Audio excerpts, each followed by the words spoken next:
Proportions, however, today will be calculator free. So if you have a calculator on your phone or a handheld calculator, please put it down. The remainder of this lesson needs to be done by hand. So a quick review of 6th grade and early 7th grade. When you divide fractions, basically what you're doing is you're multiplying by the reciprocal.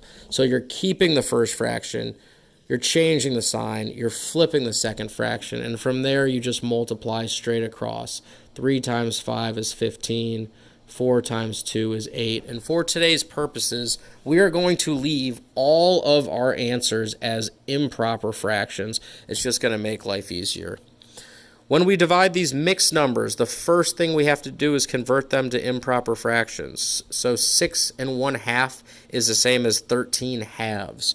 2 times 6 is 12. Plus 1 is 13, and the denominator stays the same. 3 times 2 is 6, plus 1 is 7. The denominator stays the same. Now that we've converted them over, we can keep the first fraction, which is 13 over 2, change the sign, and flip the second fraction. 13 times 3 is 39. 7 times 2 is 14. So 39 over 14 would be the quotient of those two fractions. However, dividing fractions like this is just a review to get us into the real meat of the problems, ticket problems. So we're going to work through these together, and then you're going to try a couple, and then you'll do the classwork. It says if half a gallon of paint covers 1/6 of a wall, how much paint is needed for the entire wall? You'll notice that on each of these problems we're going to go over today, the ticket is set up for you. These problems are impossible without a ticket. You have to think about what's being compared. In this case, half a gallon of paint is able to cover 1/6 of the wall, and we want to know how much paint is needed for the entire wall. So the first thing we're going to do, just like yesterday, except now it's by hand, is cross multiply.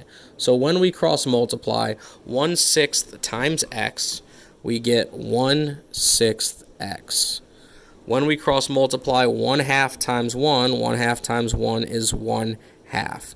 So again, we're still left with just a one-step equation. But in this case, we don't have a calculator to help us, and it's actually up to us to do this division on our own.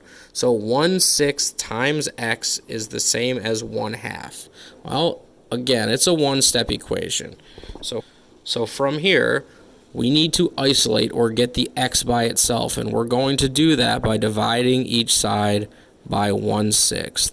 That allows our 1/6 to cancel out and our x to be isolated by itself. Now off to the side, we actually have to do this problem. And if you take your time to do it, that means rewrite it. 1/2 divided by 1/6, which means 1/2 times 6 over 1, which gives you 6 over 2. And like we said earlier, we're going to leave all of our answers as improper fractions. Number 2, you're going to see it in a second. The ticket is set up for you. Why don't you take the next 2 minutes and pause the tape and try to answer this one on your own.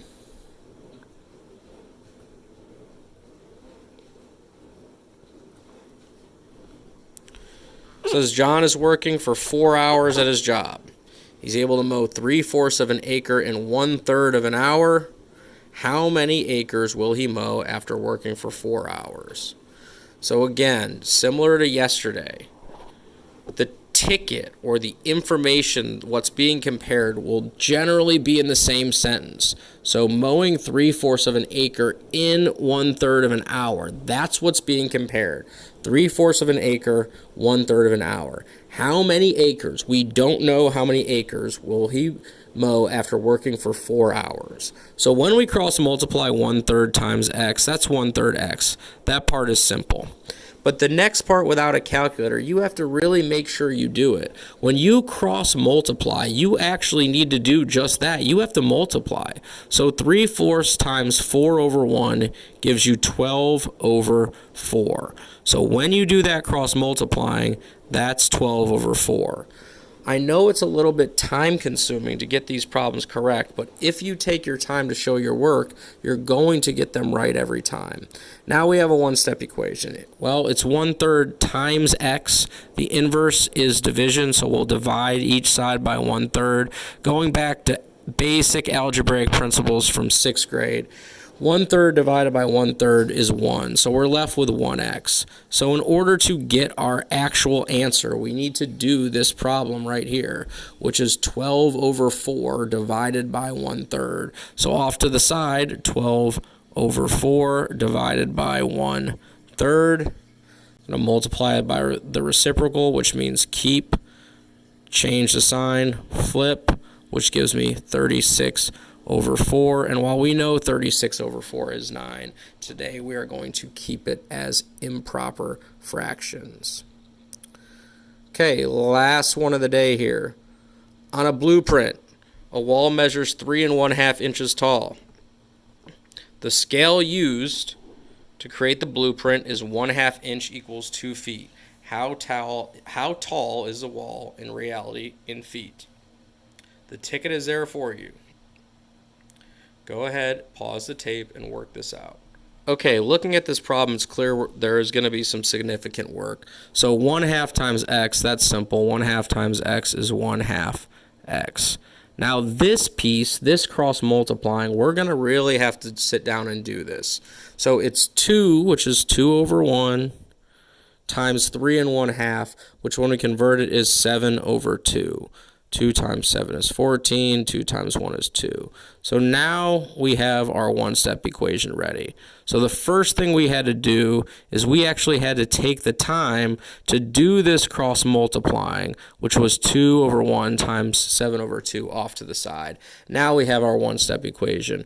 We've been dividing fractions for years now. We'll divide each side by 1/2. These will cancel, x will be left by itself, and then we need to do this problem off to the side. 14 over 2 divided by 1/2, and notice how even though I've been doing this a long time, I'm still making sure I set up all the steps. 28 over 2, which again, 14 is fine, but today we're leaving them as improper fractions. And here's why.